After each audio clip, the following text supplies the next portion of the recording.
20,000. Are NBA players today better than the players of the past? Yes. With the NBA season a third of the way I say through, we can yes. now start to get a good framework of how this season is playing out. And if what we've seen so far is any indication of what's to come, we are in the midst of the biggest talent boom in NBA history. From top to bottom, the league is flooded with players who can go and get 30, 40 any given night. Rotational guys dropping triple doubles, and the what the hell was that stat line just telling me? 40 any given night. Rotational Trendy Watford, 17 rebounds and 10 assists. Yo, who he feeling like? Yeah, Lord. Dropping triple doubles. And the superstars of the league all simultaneously shattering records. Take a look at the current MVP race, and it resembles something closer to an all-time ranking than an MVP leaderboard. 29, 12, and 11, 33, 5, and 6, 35, 8, and 8, 29, 6, and 10, 31, 4, and 7, 28, 9, and 6. Not only are all of these guys... All right, let's be honest. Who we think is the MVP right now? I mean, we all know it's between Jokic and Shea, so that's the other three. Cool. Who we think MVP right now? Jokic or Shea? I feel like they gonna give it to Shea based off team record. Like, I know I don't see them beating the Warriors record, but like if they get like 65, 67, maybe hit 70 wins, then they'll give it to him. I don't know. Jokic also playing out of his mind. Crazy. Is having MVP caliber seasons. I don't think Giannis can get it because of games played. Great seasons. In fact, their numbers are so good, it has led some fans to question the very validity of stats in the NBA today. These numbers aren't a direct result of how good these players are, but a result of stat inflation, a symptom of today's faster pace and offensively favorable rules. And how these stats are being interpreted has created a divide among NBA fans. Are the players of today actually better than players of the past? Or are they simply beneficiaries of a league catered for bigger numbers? It could be a little bit of both, actually. I don't know. They do play faster, that's for sure. Today's video still use my in 100 points. Like, come on. This used to mean something. A scoring threshold that once happened infrequent enough that it was worthy of a small prize for everyone involved. Seeing triple. Nowadays, we hitting 100 in the third quarter. Shit, if y'all peeped the Hawks and Bulls game last night, they finished with 150. Digits on the scoreboard was once a treat, warrant of a celebration, and the alternative happened far more often. But today, this is not the case. 100 points is a drop in the bucket. Teams are hitting triple digits in the third quarter. Games ending with scores in the 130s, 140s more often than under 100. And as these point totals have ballooned at an unprecedented rate, so has everything else. 30 points is the new 20 points. Tune in on any given night, and there's a great chance you'll see 30 points is the... What the hell? Am I tweaking? Have ballooned at an unprecedented rate, so has everything else. 18 plus 20. Okay. Wasn't a lot of free throw. Out from the Shea. 30 points is the new 20 points. Tune in on any given night, and there's a great chance you'll see someone drop 40. And it's not just scoring. The entire box score has inflated to levels 20 we've free never throws. Seen, from points to 22 free throws. Even efficiency. Jim Rat. Hey, Jim Rat gets his buckets ethically. Prime Shaq numbers. Luka Doncic, well, no one's ever done what Luka's doing. There's a man averaging a 30-point triple-double right now, and it's starting to feel very normal. Either the best players in the NBA today are truly basketball-defining, all-time great, record-breaking talents better than anything that came before them, or there has been an inflation of stats that has completely skewed how we perceive the dominance of players today and the impact they are having from night to night. Or both of these options are true at the same time. The trend of bigger stat lines didn't begin overnight.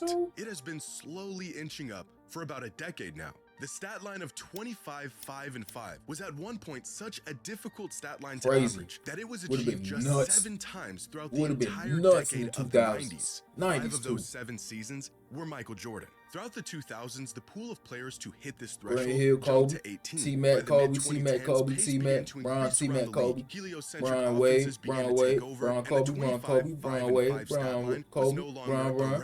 As 30 individual seasons met this threshold, and then the 2020s began, where 25, 5, and 5 y'all see that boy Bradley Beal? has become an afterthought. not even noteworthy. It all We are in boogie. the 7th season of the Damn. decade, and there have already been 50 individual seasons where players have averaged the once extremely rare stat line. As many 25 5-5 seasons in the last 3 years alone as there were in the entire 90s and 2000s combined. And you really don't have to go back very far to see this inflation play out. Back in boy, y'all just look right here. Motherfucker got Danny and Austin Reeves in this line. Yo, that's crazy to think about. Them boy, these two names don't even compare to what the hell is the rest on this list. It's crazy. It's crazy. And you really don't have to go back very far to see this inflation play out. Back in 2011, Kevin Durant won his second straight scoring title, averaging a league-leading 27.7 points per game. Yes, One Lord. of just 7 players to average at least 25 a game that season. But this season, Durant's 27.7 a game would have him ranked 10th in the league in scoring. We are like, gang, Austin Reeves is averaging 28. What the fuck? That's crazy. We're talking about the 80s or 90s or even 2000s. This was just in the last decade. Go back far enough into NBA history and fans will begin to put an air tax on players who played in a weaker league throughout the 60s, 70s, and some fans go as far as the 80s. But now the opposite effect is beginning to happen. Fans are now putting an air tax on today's players for playing in a league with inflated stats. Now, the problem isn't simply the fact that modern players are putting up bigger numbers. It's that these bigger numbers are being used without enough context to make arguments for modern players over players of the past. As the numbers continue to get bigger, what was once seen as impressive or even historic begins to hold less and less value. In 1998, during... Man, you know what crazy? You know how them old heads be talking about Jordan? That's how we finna be defending Bron in like 20 years. That's how we finna be defending Bron when they say like Wemby to go to something. Or like somebody. We finna hit that. We finna hit to that limit and it's crazy. What Jordan is to them, Bron finna be to us. Bron, KD, who else? Steph, all of them. Everybody.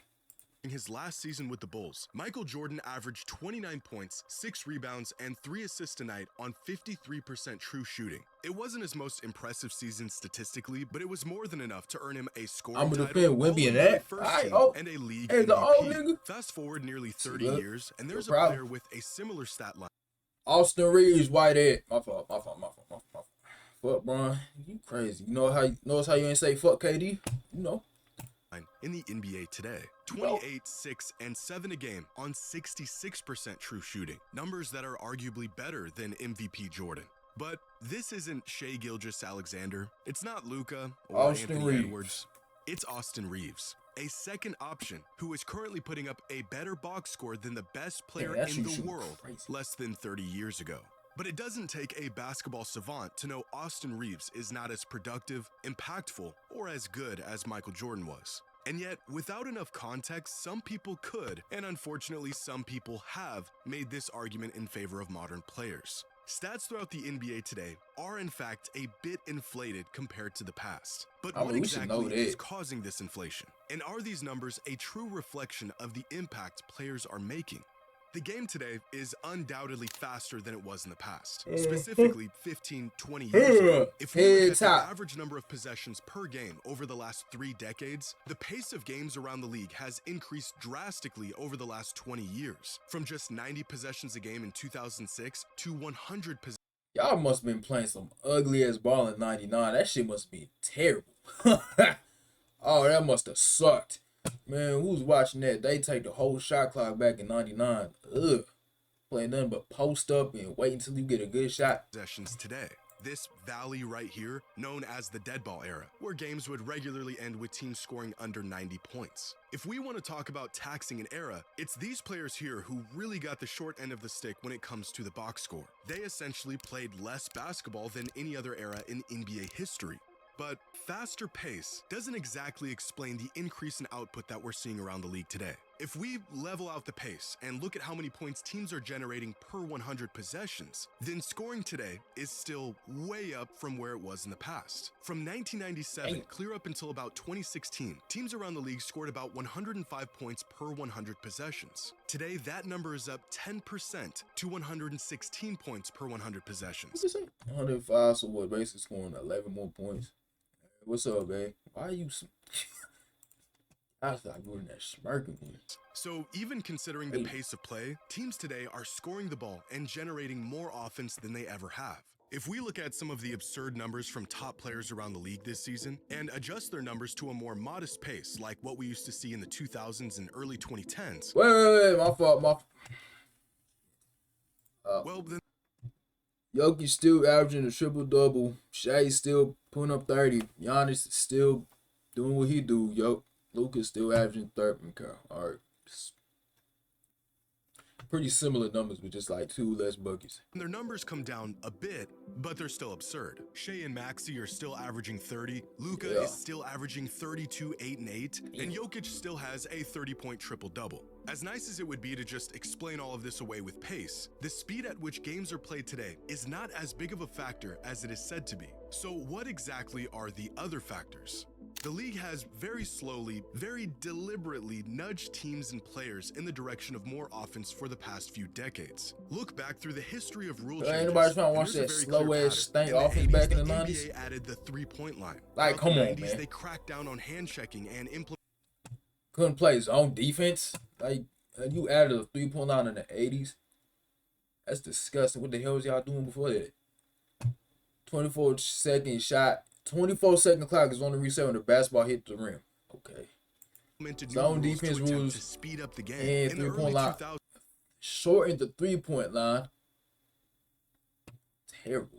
Since they added defensive 3 seconds, cut the time to cross half court, got rid of hand checking virtually altogether, and implemented freedom of movement rules that essentially outlawed all the bumping and rerouting that used to happen on every possession. At the same time, the league's interpretation of dribbling rules was They just added the 3 seconds in 2002. What the hell? heavily loosened. Players could now get away with a lot more with the ball in their hands, and the creativity and depth of skill set began to explode. The NBA has always been a fast-paced run-and-gun league, and anytime it began to slow down, the league manufactured ways to speed it back up, even going as far as changing they weren't trying to see that slow ass shit, man. to Who is? incentivize players to shoot shots they typically wouldn't. Or in cases that we see today, allowing players to get away with movements and exploits that are very explicitly prohibited. Or at least they're supposed to be. In reality, the NBA has always wanted more offense, and so it should be no surprise that players are producing more offense. Another often cited reason for the explosion of production in the NBA today is the prevalence of heliocentric basketball, the concept of an offensive system built around one player. In the NBA today, superstars around the league get more touches than ever, they get to make more decisions than ever, and as a result, their numbers get an inherent boost due to their highly ball-dominant style of play. Put the ball in the hands of your best player regardless of circumstance or situation. And although this play style is slowly dying out with teams like the Thunder, Celtics, and Spurs bringing back team-oriented ball, the stars of the league are still perceived as beneficiaries of this philosophy. Giannis Antetokounmpo is the definition of a power forward, and yet he regularly brings the ball up the court. He's averaging 6 assists a night, assist numbers that were almost unheard of from a rim-running big man in past eras, and a testament to his elite playmaking ability. But these assists aren't coming off of in-and-out reads or remarkable passing. They are coming directly from him diving downhill, collapsing defenses, and kicking out to open shooters. Compared to players of a similar skill set in the past, Giannis has the benefit of simply having the ball more and having the opportunity to initiate making the no offense. crazy Nikola pass. Jokic is a center, and yet he has the green light to be the Nuggets' point guard whenever he sees fit. Luka Doncic has so much freedom on offense, the league doesn't even know what position he plays. On any given possession, the play may very well begin and end with him. Ultimately, I don't know what's so confusing, bro. Luka is a point guard / shooting guard. You don't see Luka barely playing off ball. He's always bringing the ball up. He's passing the ball the most. He touches the ball the most. He's making the most passes on the team. He is a point guard. There's nothing else about it. He's just a tall one. Ultimately, he gets to decide how and where he's utilized whenever I don't know he's what's on so the court. difficult about Players people today understanding simply it. have more freedom to indulge in their abilities and capitalize on their skill sets. And this extra freedom has created better opportunities for Head these tie, stars on offense. stupid. If we look at the usage of the top 20 players in the league season by season over the last 30 years, the growth of offensive burden for these stars lines up with the growth in their box score. Usage crept up from the 90s to the 2000s as MJ's departure from the league brought on a new era of hero ball. Usage then plateaued for a bit with the introduction of the super team era, and then immediately jumped again as heliocentric offenses became. Know exactly what super team this was. Golden State, main one. Golden State with the main one. You had Boston, Celtics in 07, 08. You had the Spurs. It wasn't really a super team. That was a very well gelled and organized. Had the Cavs team, the Heat team, all those teams. The goddamn Golden State Warriors. Who else? I don't know. Those are the ones I can think of. But a common strategy around the league, and it continues to climb to this day. More touches, more shots, more opportunities, bigger numbers. And although this may explain the increase in numbers for the stars, even the players who aren't benefiting from this style of offense, bench guys, role players, their numbers have also climbed to unprecedented levels, which means there's still one factor unaccounted for. And it is the one variable that sets today's players apart from any other era in NBA history: efficiency. Aside from just the pace of play and the change in play style, the biggest reason why scoring and overall output has increased is because efficiency has increased. Across the board, shooting percentage has jumped considerably and consistently over the last 3 decades. From field goal percentage to true shooting percentage to even the most objective measure of so basically, these people are a lot better shooters and know how to shoot the ball in this era. Basically saying y'all niggas couldn't shoot back in the day. I agree. Shooting accuracy, free throw percentage. Even when given the same number of scoring opportunities, players today are capitalizing on those opportunities far more often. So not only has the pace of the game increased, at the same time, players and teams have become more accurate shooters and scorers. For many years, the gold standard for efficient volume scoring was 60% true shooting. If you could average 20 a game on this kind of efficiency, you were as lethal as it gets in the NBA. In fact, there have been many seasons where not a single player in the league hit this threshold. That, however, is not the case today. As this season, there are 27 volume scorers who have a true shooting percentage of at least 60%. I don't know, I feel like I was gonna say that could go down, but look at 2023. Eesh. Part of this is because there are simply more players averaging 20 a game. Giannis, but the underlying theme persists. Over time, players have gotten extremely good at putting the ball in the hoop. Jeremy Grant, James Harden, James Johnson, Jokic, Levine, Kawhi, Lord, Benedict, Tyrese, why are Spider, players more Larkin, efficient Jamal, today than they were MPJ, in the Moore, past? Powell, And the answer, Randle, again, Russell, Reed, isn't Cat, as simple as it seems. Wagner. Part of the reason why players today are more efficient at scoring the ball is because they are, in fact, more skilled. Players and teams around the league have taken what works from those that came before them, tweaked the formula, and improved on their methods. As outside shooting has become a larger part of emphasis in the NBA today, modern players have spent more time. Jimmy, do not let the old heads hear that. They finna start spazzing on you. More skilled in what way? We had to get it out the mud. We played defense back in the day. You want to go in the paint, you get clothesline. Call that good defense.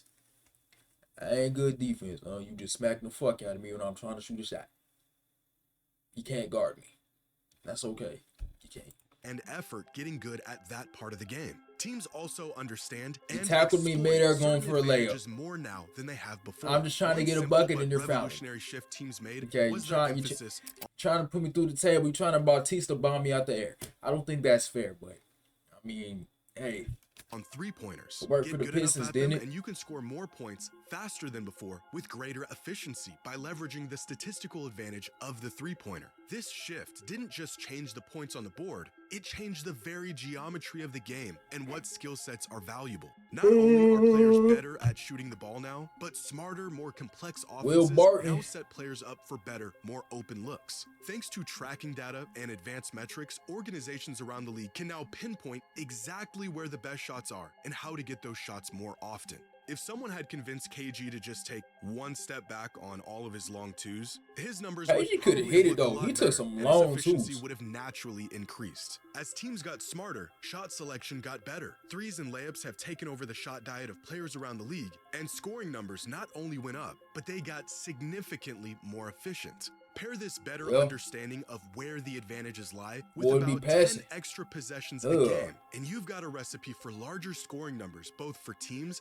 and individual players. As Bill Simmons once said, the math of the game changed to favor the box score. Some would call this evolution. Others may call it optimization. Take what works, double down on it, get rid of what doesn't work.